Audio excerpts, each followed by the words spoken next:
Hello everyone, I welcome you to arc genesis. आज की जो डिस्कशन होने वाला है काफ़ी इंपॉर्टेंट टॉपिक है। हम मानसून के ऊपर डिस्कस करेंगे। और ये वीडियो मैं रिकॉर्ड कर चुका था पहले, लेकिन फाइल करप्ट हो गई तो मुझे दोबारा करना पड़ेगा। तो इस बार शायद और अच्छी तरह से रिकॉर्ड होगी, अच्छी तरह से एक्सप्लेन करेंगे। एनीवेज, अभी अगर हम बात करें मानसून के बारे में, तो हम जो कर रहे थे क्वेश्चन आंसर सीरीज़ का ये दूसरा लेक्चर है, जिसके अंदर रैंडमली कुछ टॉपिक जो आप लोगों की डिमांड थी, जो हमारे स्टूडेंट्स हैं उन लोगों की जो रिक्वेस्ट थी, उनके ऊपर हम लोग काम कर रहे थे। तो अभी बिफोर आई स्टार्ट, अगर आप मुझे जुड़ना चाहते हैं इंस्टाग्राम पर और टेलीग्राम और ये यूट्यूब पर, तो आप देख ही रहे हैं।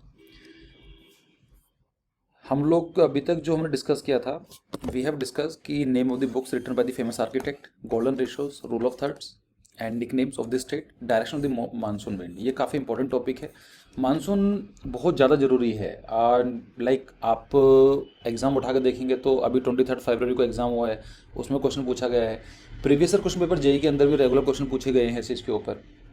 और एक एज अ रिस्पॉन्सिबल सिटीजन और एज अ स्टूडेंट आपको पता होना भी ज़रूरी है, क्योंकि मानसून इंडिया के लिए इतना ज़्यादा ज़रूरी है कि इसको बोला जाता है अल्टीमेट फाइनेंस मिनिस्टर। मतलब जो वित्त मंत्री हैं वो मानसून ही है। क्यों है मानसून, इसको क्यों बोला जाता है अल्टीमेट फाइनेंस मिनिस्टर? क्योंकि इंडिया के अंदर अगर मानसून अच्छा होता है तो इंडिया की इकॉनमी ग्रो करेगी, और अगर मानसून की प्रॉब्लम आती है तो इंडिया को, फार्मर्स को डायरेक्टली होगा, या जो लोग अभी बात करेंगे उनमें से फैक्टर्स होते हैं, लेकिन एज ए नॉर्मल सिटीजन आपको भी उसकी प्रॉब्लम फेस करनी पड़ती है।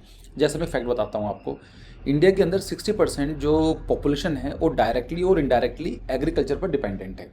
तो अगर एग्रीकल्चर किसके ऊपर डिपेंडेंट है? मानसून के ऊपर है। तो आप समझ सकते हैं किसी भी कंट्री की पॉपुलेशन 60% इम्पैक्ट डिपेंडेंट है, तो कहीं ना कहीं इफेक्ट पड़ेगा ही पड़ेगा।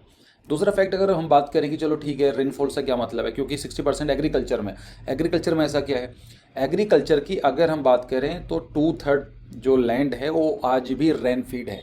मतलब क्या है कि मान लीजिए इंडिया के अंदर 100 यूनिट एग्रीकल्चर होता है, लैंड है ये, तो उसके अंदर हम लोग बात करें 66 जो परसेंट है वो आज भी, जो उसके अंदर जो वाटर दिया जाता है रेन फीड किया जाता है। मतलब बारिश होगी, रेनफॉल होगी तो अच्छा एग्रीकल्चर होगा, अच्छी क्रॉप प्रोडक्शन होगा, नहीं तो नहीं होगी। ठीक है, इसीलिए इसको अल्टीमेट फाइनेंस मिनिस्टर बोलते हैं कि मंत्रिमंडल के अंदर कुछ भी बनाते रहो, अल्टीमेटली जो डिपेंड करता है वो ये मानसून ही डिपेंड करता है।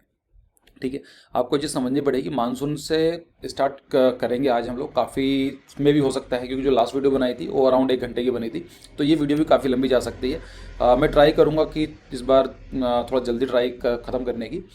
लेकिन इससे पहले हम लोग कुछ मानसून स्टार्ट करें, कुछ चीज़ समझनी पड़ेंगी। आपका काम क्या होने वाला है, मैं कुछ क्वेश्चन पूछूंगा बीच बीच में, आपको वीडियो पॉज करनी है, उसका कमेंट सेक्शन में जवाब देना है। ये ऐसा मत करना कि वीडियो देखते चले जाएं और एंड में जाके फिर कर दिया। ठीक है, मैं चाहता हूं कि आपका भी एंगेजमेंट रहे। इस बात की गारंटी मेरी है कि आपको मानसून को क्रिस्टल क्लियर मैं कर दूंगा कि आपको कोई भी टॉपिक होगा उसमें मानसून में प्रॉब्लम नहीं आने वाली है आपको आज के बाद। लेकिन कुछ टॉपिक्स हैं जो समझने ज़रूरी है मानसून से पहले। ठीक है, तो चलो हम लोग अपना डिस्कशन स्टार्ट करते हैं और स्लाइड पे चलते हैं। अपनी उसी स्लाइड के ऊपर मानसून पे चलते हैं।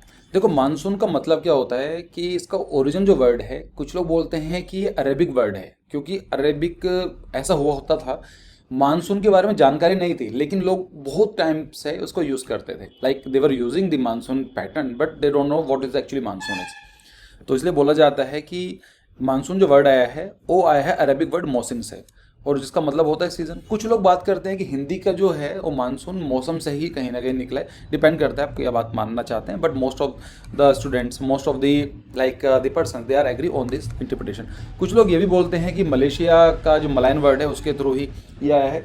और actually this is my favourite topic. ये जो ज्योग्राफी है, ये सब चीज़ें मुझे बड़ी अच्छी लगती हैं डिस्कस करने के लिए, लेकिन मैं थोड़ा अपने आप को फाइंड करूँगा आपके एग्जाम के लिए ही।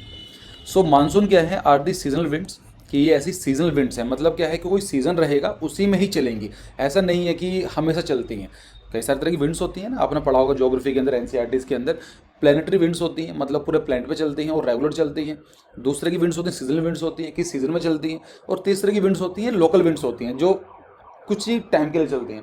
एंड आई एम सॉरी, पीछे बैकग्राउंड है, लेकिन मैं होटल में हूँ तो इसलिए थोड़ी प्रॉब्लम आपको फेस करनी पड़ेगी। लेकिन किसी काम की वजह से मुझे बाहर आना पड़ा है, so I am not actually in Delhi in my studio, but again तो इनको हम बोलते हैं रिदमिक विंड बोलते हैं। एक रिदम, अगर आपने थ्योरी ऑफ डिजाइनिंग क्लास ली होगी तो पता होगा रिदम का मतलब क्या है, the strong and repeating pattern of something, that's called the rhythm.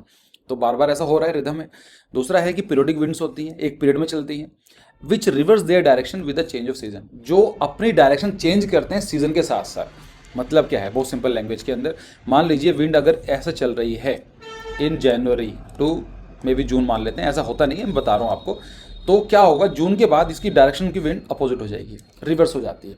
और ये जो पैटर्न था इसको बहुत लोग यूज़ करते थे पर पता नहीं था। देखो होता क्या था, अब जो मैं बात कर रहा था, this is horn of Africa, this is our India, ऐसा कुछ मान के चलते हैं। ये पता है कि इंडिया को बोला जाता है गोल्डन स्पैरो वर्ल्ड, सोने की चिड़िया। वो आप जानते हैं क्यों है, क्योंकि इंडिया के अंदर जो लोकेशन है उसकी जो प्रोडक्शन था इतना अच्छा था। अगर हम बात करें 16वीं सेंचुरी एडी के आसपास इंडिया का जो रोल था वो 23% था इन ग्लोबल ट्रेड, जो आज की डेट में होते हुए 1.6 रह गया है, उससे भी कमी है। और गवर्नमेंट का टारगेट कितना है कि 2% हो जाए। सोच कर देखो, एक टाइम ऐसा हुआ करता था कि पूरी दुनिया के अंदर अगर 100 सामान बिक रहे हैं, 23 जो आइटम्स हैं it is coming from the India. Handicraft और जो स्पाइसेस हैं, इंडिया का जो कल्चर है बहुत ज़्यादा इंपॉर्टेंट था। और जो ये वाला पार्ट था, अरेबिया वाला रीजन, ये क्या था, यहाँ पर कुछ होता नहीं था। तो यहाँ के लोग जो ट्रेडर्स होते थे, अब विंड मान लीजिए ऐसा चल रही है डायरेक्शन, विंड की डायरेक्शन इस तरह से। अब वहाँ आज की डेट में तो मैकेनाइजेशन आ चुका है कि आपको शिप्स वगैरह मिल जाएंगे, लेकिन तब क्या हुआ करता था, एक बेसिक बोट होती थी, और जब उनको इंडिया आना था तो यहाँ पर बोट पार्क करते थे, सेल करते हुए यहाँ पर आ जाते थे। 2-3 महीने 4 महीने यहाँ रुकते थे। अब जैसे ही वेट करते कि विंड की डायरेक्शन अपोजिट होगी, मतलब इस तरह से वापस आएगी, जैसा बात की थी ना, और रिवर्सल ऑफ द विंड, अब मान लीजिए वापस आनी है तो फिर वहाँ से निकल कर अपने घर आ जाते थे। ये जो पैटर्न था उसको यूज़ कर रहे थे, पता नहीं था कि ऐसा क्यों होता है। यहाँ से ही स्टार्ट हुआ, तभी अब आया ना वर्ड अरेबिक वर्ड। अरब से काफ़ी ट्रेड हुआ करता था, सिल्क रूट, ये सब चीज़ें काफ़ी इंटरेस्टिंग है पढ़ना इनके बारे में। ठीक है। The monsoon is a double system of the seasonal wind, they flow from sea to land during the summers and from the land to sea during winters. तो अगर हम बात करें, यहाँ पर एक चीज़ याद करो, अगर समर्स होंगी तो यहाँ पर ये कौन सा सी है, दैट्स कॉल्ड द अरेबियन सी, और जो ये है इसको बोलते हैं बे ऑफ बंगाल। तो जब समर्स होते हैं तो जो विंड्स आती हैं समुद्र से आती हैं, लैंड की तरफ आती हैं, इसी को बोलते हैं कि मानसून आ गया है। और जब ये ठंडर सीजन आता है, जैसे अभी अक्टूबर नवंबर की बात करते हैं हम लोग, जैसे जून में समर्स मानसून सीजन बोला जाता है, जून जुलाई अगस्त सितंबर, और सितंबर के बाद बोला जाता है कि रिट्रीटिंग। अब क्या होगा, उल्टा हो जाएगा रिवर्स, और तो विंड ऐसा आना स्टार्ट हो जाएंगे, उसको बोलते हैं रिट्रीट कर रही है मानसून। क्लियर है, इसको बोलते हैं मानसून आ रहा है, और इसको जो वापस आती है अक्टूबर नवंबर के अंदर, सितंबर अक्टूबर नवंबर, उसको बोलते हैं रिट्रीटिंग ऑफ द मानसून। यहाँ तक क्लियर है। लेकिन अब हम कुछ टॉपिक पढ़ेंगे, ये सब मानसून के बारे में देख लिया, लेकिन there are some basic fundamental जो पता होना चाहिए। लो प्रेशर हाई प्रेशर का मतलब क्या है, देखो बहुत सिंपल तरीके से क्या है। एक्चुअली साइंस है ना, बहुत ज़्यादा इंटरेस्टिंग है, मेरा बहुत हो रहता है, बट अगेन मैं सब क्लासेस तो नहीं ले सकता हूँ। देखो लो प्रेशर हाई प्रेशर कुछ नहीं है, इसको बहुत सिंपल लैंग्वेज में समझते हैं। यहाँ पर क्या है, 2 रूम है, रूम ए है, रूम बी है। इस रूम के अंदर 2 पर्सन है, और इस रूम के अंदर 1 2 3 4 5 6 7 8 9 10 11 12 13 मान लीजिए ऐसा है। तो कहाँ पर ज़्यादा लोग हैं, बी, तो उसका मतलब क्या है कि यहाँ पर इस रूम में प्रेशर बहुत ज़्यादा है, that's called the high pressure. यहाँ पर क्या है, कम है, तो लो प्रेशर हो गया। ठीक है। अब मुझे ये बताइए कि सपोज मैं ये वाला जो यहाँ से ओपन कर देता हूँ तो क्या होगा, high pressure to low pressure अंदर लोग चले जाएंगे। होता है ना कि जहाँ पर अब भीड़ ज़्यादा होती है आप ऐसे ट्राई करते हैं, तो ऐसे ही नॉर्मली विंड्स का भी होता है। जहाँ पर ज़्यादा प्रेशर होगा, जहाँ पर ज़्यादा लोड होगा, उसी को बोला जाता है हाई प्रेशर, और जहाँ पर कम होगा उसको बोलते हैं लो प्रेशर।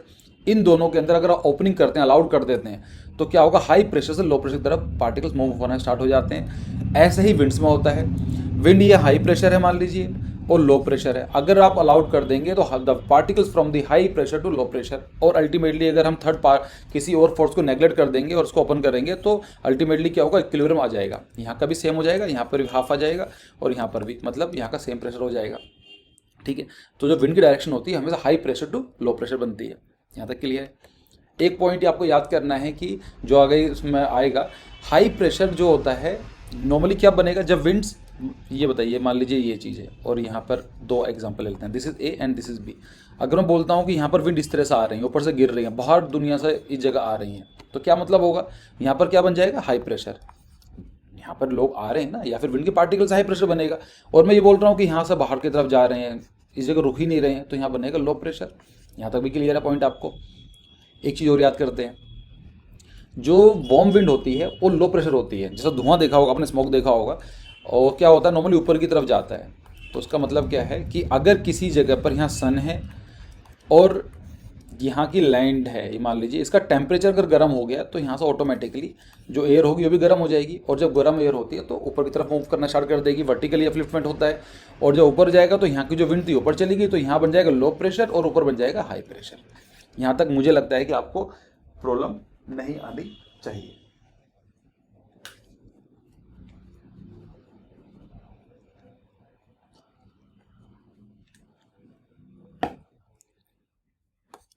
एक पॉइंट और है, एक कॉन्सेप्ट आता है स्पेसिफिक हीट का, इसमें भी जरूरत पड़ेगी स्पेसिफिक हीट की। क्या होता है स्पेसिफिक हीट? दे बिल्कुल सिंपल लैंग्वेज में समझते हैं। मान लीजिए आपके पास एक यूनिट बॉडी है कोई, उसका टेम्परेचर 10 डिग्री सेंटीग्रेड है, और मैं बोलता हूँ कि उसको 11 डिग्री सेंटीग्रेड करना है। तो 1 डिग्री सेंटीग्रेड बढ़ाने का जो आपको हीट देनी पड़ेगी उसको बोला जाता है specific heat. That is the heat required to increase 1 degree centigrade of a unit mass of body. ठीक है, अब सबकी अलग अलग हो सकती है। मान लीजिए अगर आपको मैं एल्यूमिनियम देता हूँ तो एल्यूमिनियम के लिए मान लीजिए 10 डिग्री है, उसको 11 डिग्री होने के लिए 20 यूनिट देना पड़ेगा। और मैं बस बोलता हूँ कि ये एक मार्बल है या स्टोन है, तो हो सकता है कि उसको 10 से लेकर 11 डिग्री सेंटीग्रेड तक आने के लिए 20 की जगह 40 यूनिट देना पड़े। इसी के लिए स्पेसिफिक हीट हर चीज़ की अलग अलग होती है। इसलिए आप देखते हैं अगर आप घर में कोई सामान गर्मी के अंदर यू विल फील कि मार्बल थोड़ा ठंडा रहता है, लेकिन कोई चीज़ गर्म होगी जो आयरन की होंगी या मेटल की होंगी जल्दी गर्म हो जाती है। तो सारा का सारा गेम जो है स्पेसिफिक हीट का है। ऐसे ही सेम चीज़ होती है। मान लीजिए कि ये वाटर बॉडी है, यहाँ पर दिस इज़ वाटर और ये लैंड है। तो यहाँ का टेम्परेचर 10 डिग्री सेंटीग्रेड है और मानते हैं कि वाटर का भी टेम्परेचर 10 डिग्री सेंटीग्रेड है, और सेम यूनिट सन से आ रही है। यहाँ पर भी 10 यूनिट गिरती है हीट और यहाँ पर भी 10 यूनिट है। वाटर की जो स्पेसिफिक हीट होती है it is more than 2.6 time to 3 times. मतलब जो लैंड है, अगर मान लीजिए लैंड को 1 यूनिट चाहिए 1 डिग्री सेंटीग्रेड बढ़ाने में, तो मतलब 10 उसके पास ऑलरेडी था, 10 यूनिट ऊपर से आई, कितना होगा 20 डिग्री हो जाएगा इसका। लेकिन वाटर को चाहिए 3 गुना 3 टाइम्स, तो यहाँ का जो टेम्परेचर होगा तो 10 unit is equal to around 13 degree ही बढ़ाएगा। तो 10 से लेकर 13 जाएगा, और जबकि जो लैंड होगी 10 से लेकर 20 आता है। इसीलिए इसको बोलते हैं differential heat of the objects, कि एक जो लैंड है उसका डिफरेंशियल हीट रहेगी सिस्टम, वाटर का अलग रहेगा। तो अगर आप मान लीजिए मुंबई की बात करें, मुंबई यहाँ पर है, बिल्कुल कोस्टल रीजन पर है, तो वहाँ की जो लैंड होती है गर्मियों तो काफ़ी गर्म हो जाती है, लेकिन जो वाटर है उसकी स्पेसिफिक हीट बहुत ज़्यादा होती है, तो उसका जो टेम्परेचर इतना ज़्यादा गर्म नहीं हो पाता है। इसलिए आप देखेंगे कि ऐसी जगह पर मॉडरेट क्लाइमेट्स होता है, कि ना तो गर्मी ज़्यादा पड़ती है ना सर्दी ज़्यादा पड़ती है। विंटर्स में सेम चीज़ होती है, अगर किसी चीज़ को ज़्यादा टाइम लगता है गर्म होने में तो उसका मतलब क्या है, उसकी स्पेसिफिक हीट बहुत ज़्यादा है, तो उसको उतना ही ज़्यादा टाइम लगेगा ठंडा होने में। इसलिए अगर आपने इसका प्रैक्टिकल एग्जांपल देखेंगे, अगर आप विलेज एरिया में जाते हैं तो वहाँ पर जो ट्यूबवेल्स होते हैं वहाँ पर हम क्या करते हैं, पानी डालते रहते हैं, क्योंकि पानी को गर्म करने के लिए काफ़ी ज़्यादा हीट चाहिए होती है, पानी गर्म नहीं होता है। यही रीज़न है कि जो भी कोस्टल रीजन्स होते हैं जहाँ पर वाटर बॉडी होती है उसका टेम्परेचर मॉडरेट्स रहता है, ना तो ज़्यादा गर्म होता है ना ज़्यादा ही ठंडा होता है। ठीक है, अब हम जैसा बात कर रहे थे, मान लीजिए यहाँ पर सन है, सन ने क्या किया, यहाँ पर एनर्जी तो सबको बराबर ही दे रहा है, यहाँ पर भी सेम हीट पड़ रही है, यहाँ पर भी पड़ रही है। लेकिन मान लीजिए यहाँ पर ज़्यादा गर्मी होती है और यहाँ पर लो प्रेशर, जब ज़्यादा गर्म होगी तो विंड गर्म हो जाएगी, तो क्या होगा, यहाँ पर लो प्रेशर बन जाएगा, ऊपर जाएगा हाई प्रेशर बन जाएगा। फिर क्या करेगा, ऊपर जाकर इधर जाएगा, फिर ऊपर से नीचे तरफ भी तो आना है उसको, तो यहाँ पर बन जाएगा हाई प्रेशर। तो एक साइकिल बन जाता है, उसको बोलते हैं विसियस साइकिल। ठीक है, इसके नाम बहुत अलग अलग होते हैं, लेकिन अभी हम बात करेंगे masculine high and all this thing. अभी आप समझ में आएगा पूरा कॉन्सेप्ट। प्रेशर ग्रेडियंट फोर्स के बारे में पता चल गया, हाई प्रेशर लो प्रेशर जाती है, लो प्रेशर हाई प्रेशर कैसे बनते हैं, और ये बात चल गया differential heating of the land and water. ये भी कॉन्सेप्ट क्लियर है। अब हम रेनफॉल के बारे में बात कर रहे हैं कि monsoon is all about the rainfall and all this thing. तो रेनफॉल भी कई सारी तरह की हो सकती है, डिपेंड करता है उसका रीज़न क्या है होने का। देखो, अगर विंड की जो डायरेक्शन है, मैं बोलता हूँ कि विंड ए से लेके बी जा रही है, अगर उसका हॉरिजॉन्टल मूवमेंट है, सो हॉरिजॉन्टल मूवमेंट का मतलब होता है नो रेनफॉल। रेनफॉल जब भी होगा वो तभी होगा जब इसका वर्टिकल अपलिफ्टमेंट होगा, मतलब विंड जो है ऊपर की तरफ जाएगी। तो उससे क्या होगा, उसका अलग चीज़ें हैं कि क्यों होता है, उसका टेम्परेचर, उसको बोलते हैं एडियाबैटिक लैप्स रेट। बट अभी आप ये इतना याद रखो मानसून के लिए कि जब विंड नीचे से ऊपर की तरफ वर्टिकल अपलिफ्टमेंट होगा, अपलिफ्टमेंट होना बहुत जरूरी है, तो यहाँ पर क्या होगा, क्लाउड्स बनेंगे, वहाँ रेनफॉल कर देंगे। अब अपलिफ्टमेंट कैसा करा सकते हैं, वो उसके जो रीज़न है उसके पीछे उसका नाम दे दिया जाता है। मान लीजिए यहाँ सन लगा हुआ था, यहाँ पर सन था, और उसने क्या करा, यहाँ का जो एयर है काफ़ी गर्म कर दी, और अल्टीमेटली जो वार्म एयर होती है ऊपर जाएगी, तो वर्टिकल अपलिफ्टमेंट हो गया, उसको बोलते हैं कन्वेक्शन रेनफॉल। मान लीजिए एक यहाँ पर एक क्लाउड आया था, उसको पता नहीं था कि आगे माउंटेन है, अब क्या हुआ, आगे जा तो सकता नहीं, उसको ऊपर जाना पड़ेगा, तो यहाँ वर्टिकल अपलिफ्टमेंट हुआ, तो यहाँ पर रेनफॉल हो गई। लेकिन अब रेनफॉल कहाँ करेगा, इस साइड करेगा। इसीलिए आप देखेंगे मुंबई और खंडाला में अच्छी खासी रेनफॉल होती है। मुंबई क्या है, मुंबई यहाँ पर है, और खंडाला जो पड़ता है 600 मीटर की हाइट पर पड़ता है। 600 to 800 मीटर सबसे अच्छा माना जाता है रेनफॉल के लिए। अगर हम बात करें, पुणे पड़ता है इस साइड, लीवर्ड साइड बोलते हैं उसको। पुणे के अंदर रेनफॉल बहुत कम होती है, दिल्ली के आसपास होती है, अराउंड 60 सेंटीमीटर रेनफॉल होती है। रीज़न क्या है, क्योंकि जो मॉइस्चर था क्लाउड के अंदर वो तो उसने यहाँ ही कर दिया। इट इज़ लाइक कि आपको सैलरी मिली और आपने क्या करा, मार्केट गए, सारे पैसे खर्च कर दिए, तो बाद में क्या खर्च करोगे, वहाँ तो बचा ही नहीं है कुछ, तो इसलिए देखते हैं। तीसरा बोलते हैं साइक्लोनिक रेनफॉल, ये उसको बोलते हैं फ्रंटल रेनफॉल। एक मान लीजिए एक फ्रंट आया है, फ्रंट का मतलब क्या होता है, सिंपल एक कोल्ड मतलब मास है, एयर मास। ये कोल्ड एयर मास है और ये वार्म एयर मास है। तो वार्म एयर मास हल्का होता है, तो हम जब आपस में इंटरेक्ट करेंगे तो ये ऊपर उठा देगा इसको, वर्टिकल अपलिफ्टमेंट फिर से हुआ यहाँ पर, तो रेनफॉल हो जाएगी। इसको बोलते हैं साइक्लोनिक रेनफॉल या फ्रंटल रेनफॉल। ठीक है, इंडिया के अंदर वेस्टर्न डिस्टर्बेंस के थ्रू भी रेनफॉल होती है फरवरी में, लेकिन वो यहाँ मानसून से रिलेटेड कुछ खास नहीं है। आपको ये बताना है कि इंडिया के अंदर पहला जो क्वेश्चन है, अभी वीडियो पॉज करो, इसका जवाब मुझे चाहिए कि कौन सी रेनफॉल इंडिया में होती है। ये वाली रेनफॉल की इंडिया में रेनफॉल इसकी वजह से होती है, कन्वेक्शन होती है, रिलीफ होती है, ओरोग्राफिक। ओरोग्राफिक का मतलब माउंटेन है, ओरो का मतलब माउंटेन होता है, माउंटेन की वजह से, और साइक्लोनिक की वजह से रेनफॉल होती है। ये सभी की वजह से रेनफॉल होती है, आप मुझे बताएंगे। पहला जो क्वेश्चन है, वीडियो पॉज करके जवाब दो इसका। फिर हमने एक चीज़ नोटिस की थी, हमने देखा था मानसून के बारे में कि रिवर्सिबल ऑफ द विंड, कि जो रिवर्स होती है इनका विंड डायरेक्शन। देखो होता क्या है, अगर आप मान लीजिए यहाँ पर हैं इंडिया के अंदर, अब विंड कहाँ से आ रही है, इधर की तरफ से आ रही है ना, इसकी तरफ से, सॉरी, मतलब ये क्या है, आप यहाँ पर हैं तो विंड कैसे जा रही है, इधर की तरफ से जा रही है, वाटर से लैंड की तरफ आ रही है। डायरेक्शन मत याद रखो, अभी याद रखो। फिर क्या होगा, समर्स में ऐसा होता है, वाटर से लैंड की तरफ आती है, विंटर्स में क्या होगा, लैंड से वाटर की तरफ चले जाएंगे। तो आप सोच कर देखो, अगर आप यहाँ पर खड़े होंगे तो आपको फील क्या होगा कि यार 3 महीने पहले तो इधर की तरफ से आ रही थी, अब उधर की तरफ से आ रही है, और कुछ नहीं, यही मानसून है। ठीक है, एक दो कॉन्सेप्ट और हमें आने चाहिए, जिसके अंदर एक कॉन्सेप्ट और है, उसको बोलते हैं sea breeze and land breeze. देखो कोई भी डायरेक्शन होती है, अगर आपने देखा होगा दिल्ली मेट्रो में, इफ यू आर ट्रैवलिंग की दरवाजे बाईं तरफ खुलेंगे या राइट हैंड खुलेंगे, तो उसका मतलब क्या होता है, उसका मतलब सिंपल है कि अगर मान लीजिए कोई मेट्रो इस डायरेक्शन में जा रही है, तो आपका फेस भी इस डायरेक्शन में होना चाहिए। अब आप उसका मेट्रो का लेफ्ट, जो आप मेट्रो का लेफ्ट और आपका लेफ्ट भी सेम रहेगा, तो उसके हिसाब से करते हैं। अगर आप अपोजिट, अब ये बोला है कि मान लीजिए मेट्रो की जो डायरेक्शन लेफ्ट हैंड में खुलेगी, जो डोर है, और आप खड़े के इधर देख रहे हैं, तो आपको तो राइट हैंड हो गया ना। सेम चीज़ होती है ज्योग्राफी के अंदर भी।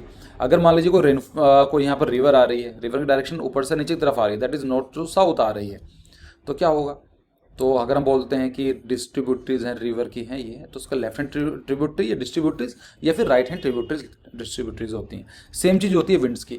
अगर विंड मान लीजिए यहाँ ईस्ट है, ये वेस्ट है, ये नॉर्थ एंड साउथ है, विंड अगर मान लीजिए ऐसा मूव कर रही है, तो कहाँ से आ रही है, वेस्ट से, तो हमसे बोलेंगे कि the winds is coming from the west, direction क्या है, वेस्ट है। अगर वो मान लीजिए वहाँ से लैंड से आती है, तो हम बोल देंगे कि लैंड एयर है, या फिर बोलेंगे लैंड ब्रीज। अगर वो समुद्र से आ रही है, सी से आ रही है, तो वी विल से कि सी ब्रीज है। तो मुझे ये बताओ कि जो हमने अभी स्पेसिफिक हीट का क्वेश्चन देखा था कि यहाँ पर सन है, सन ने क्या किया, इसको गर्म करा, हीट तो बराबर ही आएगा, तो जो लैंड मास है वो जल्दी गर्म होगा, वाटर कम गर्म होगा। क्यों, क्योंकि लैंड मास की जो स्पेसिफिक हीट अगर 1 यूनिट है, इसकी 2.6 to 3 टाइम्स होती है, तो ये जल्दी गर्म हो जाएगा। अब क्या होगा, जो यहाँ पर गर्म हुआ, यहाँ की जो वार्म एयर होगी वीक हो जाएगी ना, जो यहाँ की एयर होगी वो वार्म हो जाएगी।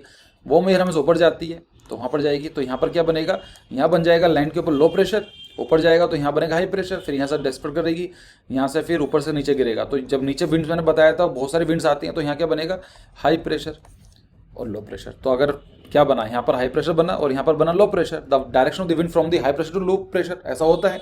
सो जो विंड्स होंगी आपकी मान जो आएंगी ओशन की तरफ से आएंगी। अब ओशन क्या है, ठंडा है, तो यहाँ से आपको कैसा फील होगा, जो अगर लैंड गर्म भी हो गया आपको ठंडा फील होगा कि टेम्परेचर मॉडरेट है। सेम चीज़ क्या होती है इन नाइट, अब सन तो है नहीं, तो यहाँ पर क्या होगा कि इसका टेम्परेचर ज़्यादा था लेकिन बहुत जल्दी ठंडा भी तो होगा ना, कि स्पेसिफिक हीट कम है उसकी। तो यहाँ पर क्या होगा, और जो ये गर्म हो गया तो इसके हिसाब से ठंडा हो गया। ठंडा मतलब यहाँ पर क्या होगा, हाई प्रेशर बन जाएगा और यहाँ पर लो प्रेशर बन जाएगा। तो जो विंड की डायरेक्शन हो क्या होगी, हाई प्रेशर लो प्रेशर जाती है। ये नॉर्मली ऐसा हर जगह होता है, जो कोस्टल रीजन में होता है। ये लोकल विंड्स बोलते हैं इनको, मतलब बिल्कुल ही आसपास के एरिया में होती है। लेकिन आप समझो कैसे लो प्रेशर हाई प्रेशर काम करता है। एक लास्ट जो कॉन्सेप्ट है वो आपको समझना पड़ेगा, उसके बाद हम डायरेक्टली मानसून में चले जाएंगे। ये चीज़ क्या होती है, देखो ये तो आपको पता है कि इक्वेटर पर सबसे ज़्यादा सन की लाइट आती है ना। सन नॉर्मली यहाँ पर रहता है, एपरेंट मूवमेंट होता है, ट्रॉपिक्स तक जाता है और कैंसर और कैप्रिकॉर्न तक, बट वो एपरेंट होता है, कुछ ज़्यादा फर्क नहीं पड़ता है। वो आपको ऐसा जानकारी होगी, नहीं तो मैंने वीडियो में डिस्कस किया था। अब वो वीडियो मुझे नहीं पता, ढूंढनी पड़ेगी, ढूंढ लेना अपने आप अगर आपको चाहिए होगा। पर ये चीज़ क्लियर है कि जो पोलर रीजन होते हैं वहाँ पर टेम्परेचर हमेशा ठंडा रहेगा, इतने सन नहीं जाएगा।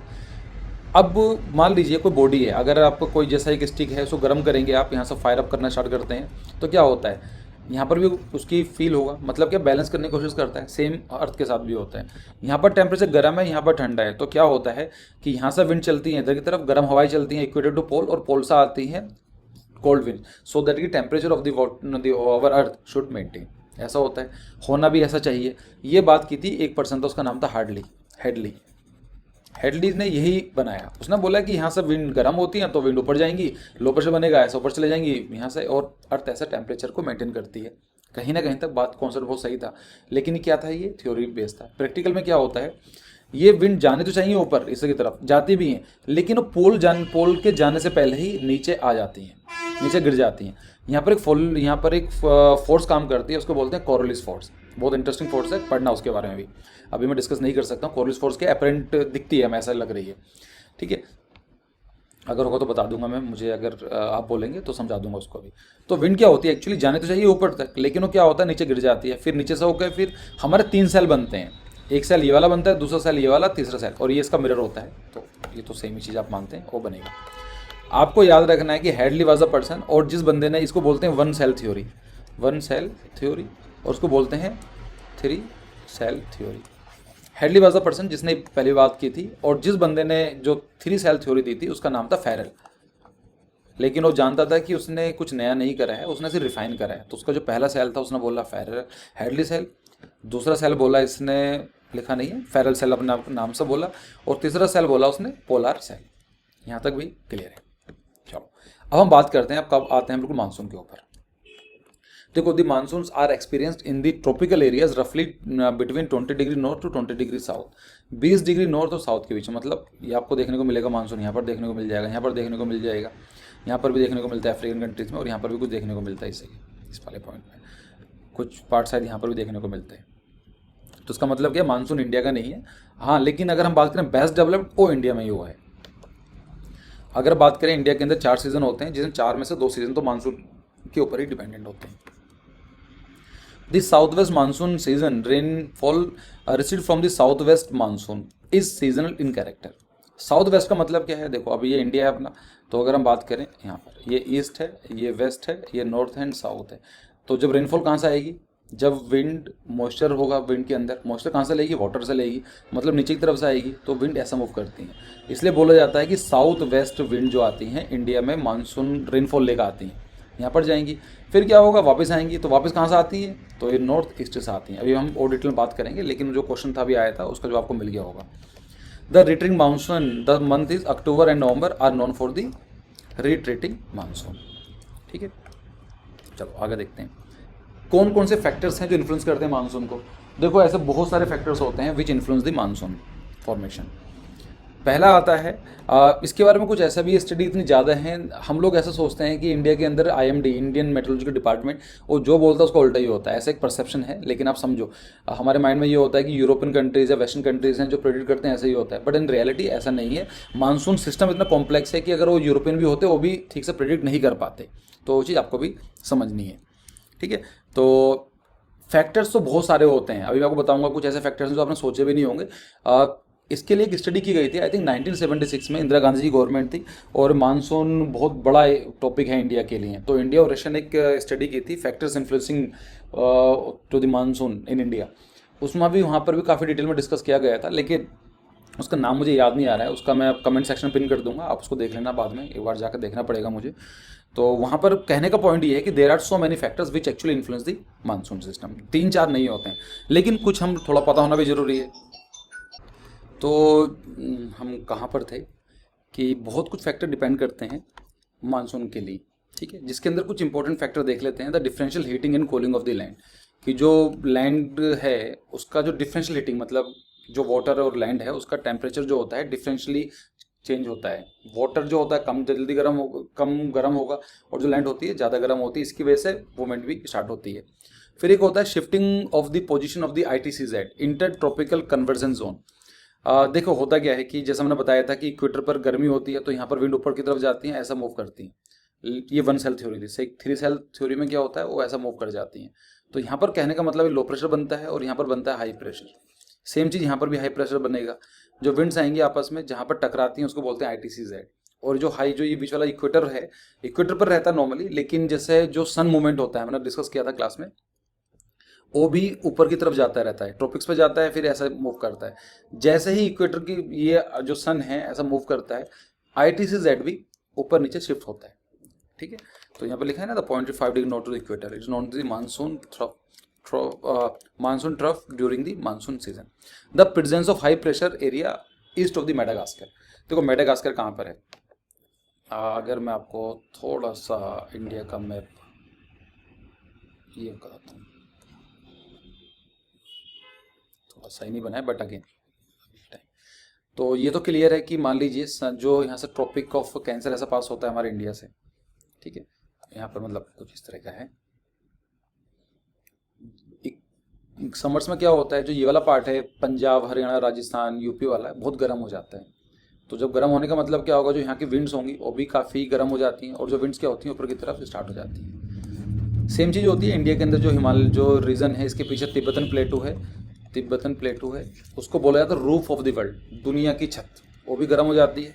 तो यहाँ से विंड ऊपर की तरफ चलती है तो यहाँ पर बनता है लो प्रेशर। लो प्रेशर बनने के बाद क्या होता है, विंड्स आती हैं इधर की तरफ, और यहाँ पर जाकर ये मेडागास्कर के पास, इसको बोलते हैं, यहाँ गिर जाती हैं। अब यहाँ से गिरेंगे तो क्या बनेगा, यहाँ बन जाएगा हाई प्रेशर। अब देखो यहाँ लो प्रेशर हाई प्रेशर, तो विंड कहाँ से आएंगी, इस तरह से मूव करना स्टार्ट करेंगी। अब रास्ते में वाटर है तो वाटर से क्या करेंगे, मॉइस्चर उठाएंगी। मॉइस्चर उठाने के बाद क्या होगी, यहाँ से मॉइस्चर उठाती हैं और इंडिया की तरफ आती हैं। लेकिन मॉइस्चर है पर रेनफॉल होना गारंटी नहीं है, क्यों, क्योंकि कई सारे फैक्टर भी डिपेंडेंट करते हैं। यहाँ पर क्या चीज़ रहती है कि उनका वर्टिकल अपलिफ्टमेंट होना बहुत ज़रूरी है। इसलिए आप देखेंगे कि यहाँ पर जो माउंटेन रेंज है, वेस्टर्न घाट्स हैं, इस तरह से जो बने हुए हैं यहाँ पर टकराती हैं। अगर मैं थोड़ा सेक्शन बनाऊँ, इस तरह सा है वेस्टर्न घाट, यहाँ पर आते हैं विंड्स, यहाँ पर ऊपर जाते हैं और यहाँ पर रेनफॉल करती हैं। इसलिए मुंबई, गोवा, वेस्टर्न साइड, कोची, ये सब वेस्टर्न घाट में अच्छी खासी रेनफॉल होती है। यहाँ पर मॉइस्चर था, रेनफॉल कर दिया। अब जब माउंटेन क्रॉस करती हैं तो यहाँ पर क्या होती हैं, ड्राई विंड हो जाती है, तो यहाँ पर पुणे वगैरह में रेनफॉल नहीं होती है ज़्यादा, इसलिए बोला इसको बोलते हैं levered side, LEE levered side of the mountain, यहाँ पर रेनफॉल नहीं होती है। एक फैक्ट और भी याद रखना है, जैसे लाइक ये है अपना गुजरात, तो यहाँ पर जो विंड्स आती हैं ऐसा मूव कर जाती हैं। यहाँ पर कोई माउंटेन रेंज नहीं है, एक माउंटेन रेंज है अरावल, इसको बोलते हैं अरावलीज, नहीं माउंट आबू की तरफ जाती है, माउंट आबू की तरफ जाती है। और इसको मैं ठीक से बना ही देता हूँ आपके लोगों के लिए।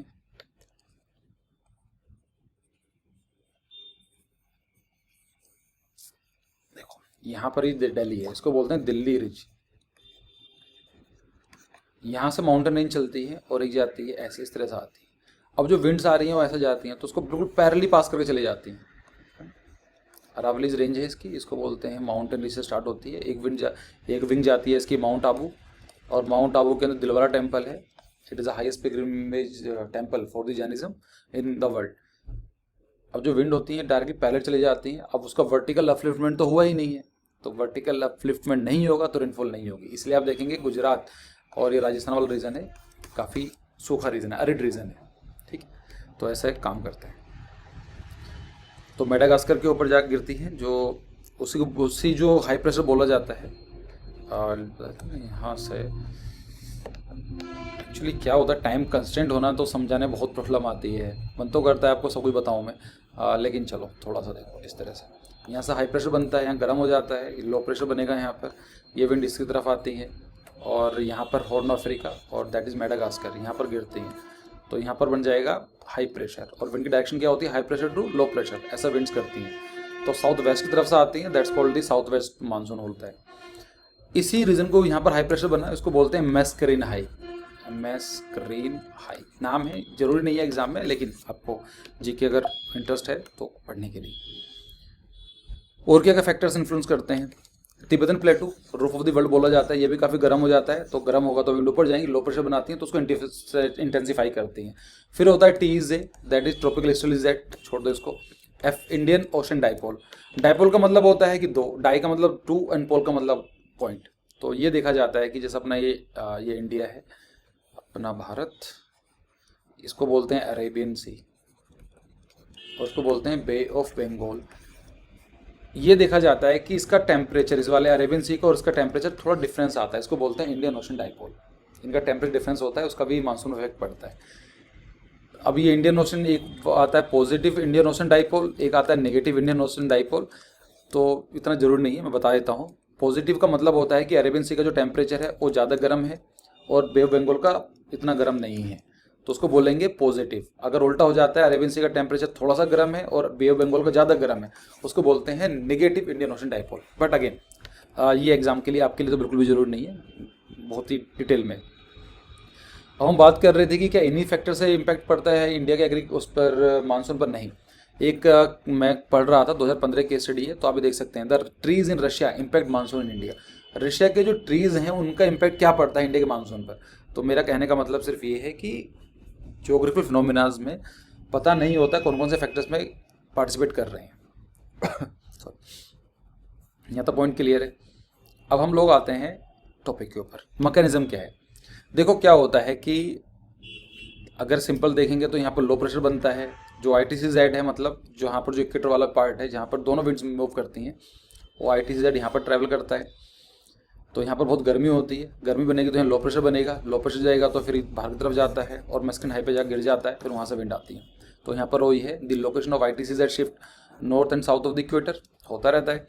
कोरलीज फिर क्या आते हैं, tropic of cancer the during the month of June के महीने के अंदर जो सन होता है कैंसर के ऊपर सीधा होता है, मतलब it is on the vertically shine over the tropic of cancer, और ITCZ भी ऊपर की तरफ शिफ्ट हो जाता है।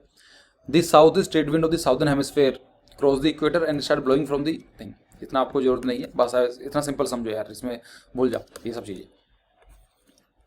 मानसून बहुत बड़ा टॉपिक है, इसको समझाने के लिए मुझे लगता है कि अगर मैं आपको डिटेल बताऊंगा तो I need at least 2 to 3 hours, अगर हर पॉइंट, हर नहीं मतलब मेजरली पॉइंट को हम कवर कर सके। मेन प्रॉब्लम ये है आपके पास भी टाइम नहीं है, और जो लंबी वीडियोस होती हैं वो थोड़ा सा कम लोग देखना पसंद करते हैं। खैर, तो यहाँ पर मूव कर जाती है। तो अब जो हमने बात की थी इंडिया से, मान लीजिए ये ऐसे ऊपर विंड जाएंगी और यहाँ पर इस तरह से आती हैं, और जब आएंगी तो यहाँ पर इस तरह से इंडिया की तरफ मूव करती हैं। अब आपको चीज़ समझनी है, दो विंड्स निकलती हैं, एक तो जाती है डायरेक्शन हमारी ये वाली बे बंगाल विंग बोलते हैं, और एक जाती है अरेबियन विंग, ऐसा चली जाती है ना। दी अरेबियन ब्रांच होती है, दूसरी आती है बे बंगाल, लेकिन आती कहाँ से, साउथ वेस्ट मानसून के ही तरफ से आती है, ये जाती हैं। और बाद में हम देखते हैं कि ये काफ़ी जून जुलाई अगस्त में जाके, जुलाई में जाके आपस में मर्ज कर जाती हैं। यहाँ पर रेनफॉल सबसे ज़्यादा कहाँ पर होगी, जो रीजन कोस्ट रीजन के पास है यहाँ पर है। कम सबसे कम कहाँ पर होगी, जितना हो तो ऊपर की तरफ जाओगे, क्योंकि विंड जो है वो ड्राई होना स्टार्ट हो जाती हैं। जो रेनफॉल वहाँ कर दिया, जैसे महीने के एंड में जाके सबसे कम प्रॉब्लम आती है, सबसे ज़्यादा प्रॉब्लम आती है लोगों को, क्योंकि सैलरी स्टार्टिंग मिल जाती है। तो वही वाला कॉन्सेप्ट है, ठीक है। बीच में थोड़ा ब्रेक भी वो होता है कि रेनफॉल होने के बीच में कुछ स्पेल होता है, उसको बोलते हैं मानसून ब्रेक बोला जाता है। जैसे अब भाई मानसून की जो विंड्स हैं, क्लाउड्स हैं तो यहाँ पर हैं, लेकिन कभी देखा होगा कि 7 दिन का ब्रेक हो गया, 5 दिन का ब्रेक हो गया, that's called the monsoon break. उसका भी मैकेनिज्म अलग है, लेकिन छोड़ा। अब क्या होता है कि जून जुलाई अगस्त तक तो इधर से विंड्स आती हैं। अब सीजनल चेंज होना भी जरूरी है, तो अक्टूबर नवंबर दिसंबर के अंदर क्या होता है, विंड्स ऊपर से वापस आना स्टार्ट हो जाती हैं। तो इस बार कहाँ से आएंगी, इधर की तरफ से आती हैं। और कौन सी डायरेक्शन बनी है, east west north and south. तो ये डायरेक्शन कौन सी है, नॉर्थ ईस्ट। तो नॉर्थ ईस्ट से विंड्स आना स्टार्ट हो जाती हैं। यहाँ पर क्या होगा था, रिटेटिंग मानसून। अब क्या है, यहाँ पर क्लियर स्काई है ना। क्लियर स्काई क्यों होगा भाई, मॉइस्चर तो खत्म हो गया ना, रेनफॉल कर दिया उसने। तो अब क्या होगा, यहाँ पर क्लियर स्काई देखने को मिलेगा। Mark the clear sky and the rise in temperature. और इसी इतनी गर्मी हो जाती है क्योंकि बारिश होती नहीं है, there is no rainfall. Ultimately this month is called as heat, October heat, ठीक है। ड्राई नॉर्थ इंडिया, काफ़ी ड्राई रहता है। Rain the eastern part of the peninsula. यहाँ पर हमें एक चीज़ याद रखनी है कि जो ये जो रीजन है कोलकाता के आसपास वाला, वेस्ट बंगाल का एक्चुअली, वेस्ट बंगाल नहीं तमिलनाडु का सॉरी, जो ये रीजन है इसको बोलते हैं कोरोमंडल कोस्ट, कोरोमंडल। जब ये विंड ऊपर से नीचे की तरफ आती है ना तो यहाँ पर जाकर इनका वर्टिकल अपलिफ्टमेंट हो जाता है। तो सिर्फ एक चेन्नई कोस्ट या फिर हम कोरोमंडल कोस्ट ऐसी है जो अक्टूबर नवंबर के महीने में रेनफॉल देती है, यहाँ पर बारिश होती है। देखो इंडिया के अंदर रेनफॉल तो काफ़ी ज़्यादा होती है, ऐसा नहीं है, अराउंड 110 सेंटीमीटर का एवरेज निकलता है, 108 है आई सपोज इंडियन स्टैंडर्ड के हिसाब से। लेकिन प्रॉब्लम क्या है कि इंडिया की जो रेनफॉल है 70 to 90%, 70 to 80% जो रेनफॉल है वो सिर्फ 3 महीने 3 to 4 मंथ ही कन्फाइंड है। मतलब 3 से 4 महीने अच्छी रेनफॉल होगी, 80% रेनफॉल 3 से 4 महीने में हो जाएगी, और जो 20% है वो अगले 8 महीने में होती है। ठीक है, तो आप थिंक आपको ये पॉइंट क्लियर हो गया है कि मानसून कैसा होता है, कैसा काम करता है। सेम चीज़ हमने बताई थी कि जो विंड्स होती हैं यहाँ पर आती हैं, साउथ वेस्ट डायरेक्शन में जाती हैं, तो ITC है ना, ये ITC-Z यहाँ पर शिफ्ट हो जाएगा। ITC-Z थोड़ा सा कॉम्प्लिकेटेड हो सकता है, पर आप उसको ऐसा समझो कि सबसे ज़्यादा गर्मी वहीं पड़ेगी, ITC-Z पर सबसे ज़्यादा गर्मी होती है, जहाँ पर गर्मी होगी वहाँ पर लो प्रेशर बनेगा। ठीक है, और इस तरह से आती है। एक क्वेश्चन और भी है कि मानसून का डेट क्या है, कि कौन सी तारीख को आती है। तो ये माना जाता है कि जो अंडमान निकोबार पर सबसे ज़्यादा पहले हिट करती है क्योंकि उसमें है, फिर 1 जून को कोची की कोस्ट पर पहुँचती है, केरला कोस्ट पर, फिर 5 जून को यहाँ पर पहुँचती है, 10 जून को यहाँ पर आती है, 15 जून को यहाँ पर आती है, और 1 जुलाई तक यहाँ पर चली जाती है। तो दिल्ली के अंदर ही बोला जाता है कि जून के लास्ट में मानसून आ जाता है, जुलाई के फर्स्ट वीक में आ जाता है। देखो करंट अफेयर पता होना बहुत ज़रूरी है। इसके पीछे रीज़न ये नहीं है कि आपको एग्जाम आने वाला है। अभी क्या था कि कुछ दिन पहले की मैं पढ़ रहा था, शायद डेट लिखी होगी इसमें, हाँ अप्रैल 2020 मतलब लास्ट ईयर की बात है। यहाँ पर ये डिमांड उठी थी कि from June this year revise monsoon calendar for India. तो इंडिया ने क्या करा है, जो डेट्स हैं उसको रिवाइज कर दी हैं। अब इंडिया को ये लगता है, इंडिया की जो हमने जो स्टडी की गई है, साइंटिस्ट हैं यहाँ का, IMD के जो अधिकारी हैं या ब्यूरोक्रेसी है, दे फील कि हमें 5 से लेकर 6 दिन डिले कर देना चाहिए। मतलब क्या है, जो एरिया मान लीजिए कोई एक सिटी है, वहाँ पर 15 जून को रेनफॉल मानसून आउटब्रेक होता था, और 15 ना होकर वो 21 तारीख को होता है, तो लाइक 6 दिन का डिले हो गया है। इस आर्टिकल को सर्च करेंगे तो मिल जाएगा, आपको सर्च करना होगा, सिर्फ ये इंडियन एक्सप्रेस का आर्टिकल आता है, पढ़ लेना, काफ़ी अच्छा आर्टिकल है। ठीक है, फिर अगर हम बात करेंगे इम्पैक्ट क्या होता है मानसून का, देखो बहुत पॉजिटिव इम्पैक्ट भी होता है। मैंने बताया था 63% 2/3 that is 64% of India people in India depend on agriculture or for their livelihood, and agriculture itself is based on the monsoon. Agriculture prosperity of the India depends very much on the timely and adequate rainfall distribution in India. अगर rainfall अच्छी होगी तो किसान जो लोग हैं, जो farmers हैं, उनके पास पैसे जाएंगे तो खुश होंगे। It fails, agriculture is adversely affected, particularly in those regions where means of irrigation are not developed. Punjab Haryana में नहीं होता है, यूपी के वेस्टर्न पार्ट में नहीं होता है। क्यों? क्योंकि 97% of their land is irrigated, वहाँ पर रेनफॉल नहीं भी होगी तो सबमर्सिबल, ट्यूबवेल, इन सब चीज़ों से हो जाएगा। Regional variation in monsoon climate help in growing various type of the crop. ठीक है, regional monsoon variation in effect by the variety of the food. अगर फूड एग्रीकल्चर अच्छा हुआ है, बहुत रेनफॉल हुई है, तो ज़्यादा प्रोडक्शन होगा, और ज़्यादा प्रोडक्शन होगा तो उसकी रेट कम हो जाएंगे, इन्फ्लेशन कम आएगा। सेम चीज़ होती है winter rainfall by the temperate cyclone in India is highly beneficial for the rabi crop. Rabi crop का मतलब होता है विंटर्स वाली क्रॉप। ठीक है, नेगेटिव का भी है, variability of the rainfall bring to drought और फ्लड। कभी इंडिया में देखने को ऐसा मिलेगा आपको, कभी तो बहुत ज़्यादा रेनफॉल हो जाएगी, कभी कभी ऐसा लगता है कोई जगह सूखा पड़ जाएगा, कहीं पर ड्रॉट हो जाएगी। There are some places which will feel drought like condition, and there are some places which will feel flood like conditions, और प्रॉब्लम रहती है। Sudden monsoon burst create a problem with soil erosion over a large area in the India. होता है ना, जब बहुत ज़्यादा rainfall होती है, आपने इसको नोटिस करना, जहाँ पर पानी गिरता रहता है तो वहाँ की जो लैंड होती है, जो कि ज़मीन होती है, वो ख़राब हो जाती है या खाली हो जाएगा। सेम चीज़ को वो तो बोलते हैं, और क्या है ये सोइल इरोजन। रेनफॉल ज़्यादा होती है तो जो सोइल होती है, सोइल क्या है, एक स्कार्स रिसोर्स है, बहुत ही महंगा सामान है ये, इतना इजीली अवेलेबल नहीं है कि मिट्टी हम सोचते हैं। एक बार वॉश आउट हो गई है, उसको डेजर्टिफिकेशन बोलते हैं, ख़राब होना, तो हमेशा के लिए चला गया। It took around 10,000 years to develop the soil, big basic layer बनने के लिए। हिली रीजन के अंदर sudden rainfall bring landslide which damage natural and the physical infrastructure. ज़्यादा रेनफॉल होगी तो जान, धन, मान सब चीज़ की हानि हो जाती है ना, वो तो अलग हो गया। तो मानसून यहाँ तक क्लियर हो चुका है आपको। कोई क्वेश्चन होगा तो हमसे पूछ लेना, बाकी हम क्वेश्चन डिस्कस करने वाले हैं। देखो एक है the place of the receive annual rainfall below 50 centimetre. 50 centimetre से कम का जो रेनफॉल कहाँ पर देखने को मिलेगी? मेघालय, लेह, कोरोमंडल, कनकन। कौन सा है? This is India. जो ये वाली पार्ट है उसको बोलते हैं कोंकण, जो ये कोंकण कोस्ट है, और ये जो बोली जाती है इसको बोलते हैं कोरोमंडल, और जो ये वाली इसको बोलते हैं सह्याद्रीज। तो लेह इन कश्मीर, यहाँ पर रेनफॉल 50 सेंटीमीटर से कम होती है, around 25 to 30 centimetre he rainfall होती है।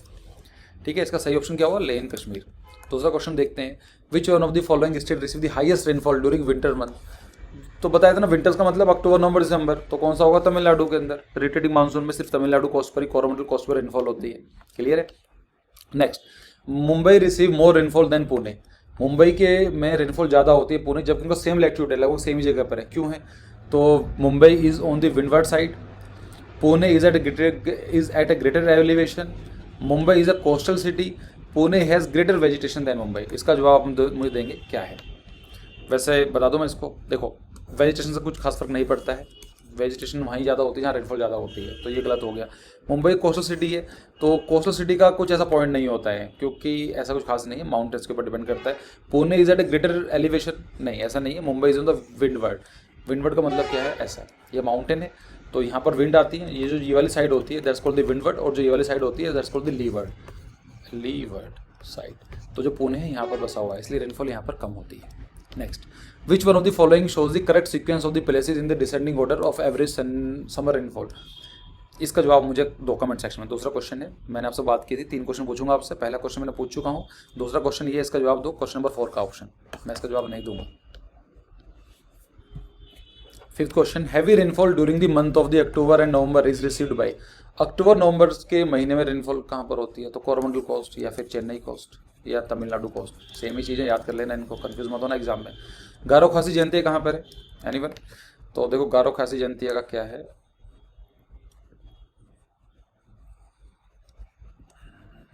ये क्या है? अपना नॉर्थ ईस्ट है, यहाँ पर मेघालय है, तो यहाँ पर 3 है, गारो, खासी, जयंतिया। यहाँ पर चेरापूंजी और मैसनग्राम यहीं पर पढ़ते हैं, और यहाँ पर सबसे दुनिया की सबसे ज़्यादा रेनफॉल पाई जाती है। तो गारो, खासी, जयंतिया ये पढ़ेंगे सॉरी ये पढ़ेंगे अपने मेघालय में। छोटा नागपुर प्लेटू ये पड़ता है ईस्टर्न इंडिया में। कोरोमंडल कोस्ट और माला प्लेटू पड़ता है अपना उसकी तरफ, राजस्थान और सतपुरा हिमालय रेंज के ऊपर। मतलब मैं आपको थोड़ा सा बताऊँ तो कुछ यहाँ पर पड़ता है मालो प्लेटू। Next question, which of the following places of India experience extreme type of climate. Extreme का मतलब क्या होता है? जैसे होता है ना एक्सट्रीम की, कुछ भी का आदमी करता है तो एक्सट्रीम करेगा, सोएगा तो सोता रहेगा, पढ़ाएगा तो करेगा, पढ़ाई करेगा। एक्सट्रीम का मतलब होता है एक्सट्रीम, मतलब समझ गया। तो रेनफॉल, अगर रेनफॉल होगी तो बहुत ज़्यादा होगी, गर्मी पड़ेगी तो बहुत गर्मी होगी, ठंड होगी तो बहुत ठंड होगी। तो शिलोंग, बेंगलुरु, चेन्नई, दिल्ली, तो आप देखेंगे दिल्ली के अंदर एक्सट्रीम रेनफॉल देखने को मिलते हैं। समर्स होंगे तो 48 तक चला जाता है, विंटर्स होंगे तो 2 डिग्री सेंटीग्रेड तक चला जाता है, रेनफॉल होती है तो है। Which generally what generally happens to air temperature as we move from equator to pole. ये तो मैंने बताया था इस क्वेश्चन को कि हम जो नॉर्मली इक्वेटर से पोल की तरफ जाते हैं तो क्या होगा? टेम्परेचर के ऊपर, air temperature decrease, increase, remain constant, none of the above. तो डिक्रीज होता है ना, इक्वेटर पर ज़्यादा गर्मी होती है, जितना पोल्स की तरफ जाएंगे तो ठंडा हो जाएगा, पोलर टेम्परेचर बहुत कम होता है। फिर आता है which of the following receive highest rainfall in the world. Silchar, Cherrapunji, Mawsynram, Guwahati. पहले हम लोगों को पढ़ाया जाता चेरापूंजी हमारे टाइम में, लेकिन अब चेंज हो चुका है, मैसनग्राम इज द न्यू वन, तो याद रखना न्यू वन। फिर आता है most part of India receive rainfall during which of the following month. ज़्यादातर जो पार्ट है इंडिया का, रेनफॉल कब होती है? दिसंबर से फरवरी में, मार्च से मई में, जून से सितंबर में, अक्टूबर से नवंबर में। तो जून टू सितंबर मतलब मानसून के महीने में। ठीक है, तो हम लोग यहाँ ख़त्म करते हैं, क्वेश्चन और रहता है। लेकिन मैं आपको एक अपडेट देना चाहता हूँ कि अगर आप क्रैश कोर्स हम लोगों ने लॉन्च कर दिए हैं, आप ज्वाइन करना चाहते हैं क्रैश कोर्स हमसे जो कर सकते हैं डेडिकेटली। सेकंड लास्ट बैच है ये, एक बैच और आएगा शायद, और लेकिन उसकी गारंटी नहीं है। बाकी जो ये वाला मंडे से, मतलब आज सैटरडे हो गया है, तो मंडे से हम लोग स्टार्ट करने वाले हैं। इस बैच को ज्वाइन कर सकते हैं, जिसके अंदर लाइव क्लासेस होंगी, आपकी पूरी प्रिपरेशन, नाटा जेई सब कुछ मिला के होता है। प्रिंटेड मटेरियल आपको घर पहुँच कर घर पर डिलीवर हो जाएगा। और तीसरी चीज़ होती है नाटा टेस्ट सीरीज, जिसके अंदर हम लोग 16 के आसपास, ये चेंज हो गया, 16 से लेके 8 ऑनलाइन टेस्ट देंगे। और सबके सब जो भी चीज़ इंक्लूडेड है, it is all included 15,000 rupees. ठीक है, तो आप चाहें तो एनरोल कर सकते हैं अगर आप डेडिकेटली प्रिपरेशन करना चाहते हैं। बाकी जो आज के क्वेश्चन आपके लिए हैं वो यही है, in winter the western cyclonic disturbance originated from which city. मैंने मतलब एक वर्ड बोला था कि वेस्टर्न डिस्टर्बेंस, तो अगर आपको आता है ठीक है, नहीं आता तो टेंशन की ज़रूरत नहीं है। इतना ज़्यादा मुझे लगता है कि ये नाटा वाले या जेई वाले पूछेंगे आपसे। बाकी इसका जवाब मुझे कमेंट सेक्शन में दो। 3 क्वेश्चन मैंने पूछे हैं, तो 3 क्वेश्चन का आप जवाब मुझे दीजिए। बाकी जो नेक्स्ट वीडियो होगी, आई सपोज़ कि मैं थोड़ा बाहर आया हूँ पिछले 3-4 दिनों से, काफ़ी हेक्टिक शेड्यूल चल रहा है मेरा।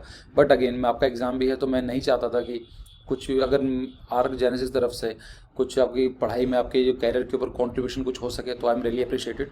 आई लिटरली वांट कि इन फ्यूचर आप कहीं कोई अच्छा काम करते हैं तो आप हमें याद रखें इन चीज़ों के लिए।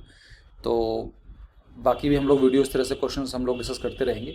So thanks for joining and ध्यान दो, अगले सैटरडे आपका एग्ज़ाम है, टाइम बहुत कम बचा हुआ है। डोंट बी पैनिक, लेकिन थोड़ा सा जीके वगैरह ये क्वेश्चंस वगैरह पर फोकस करो। ठीक है, thank you for joining me.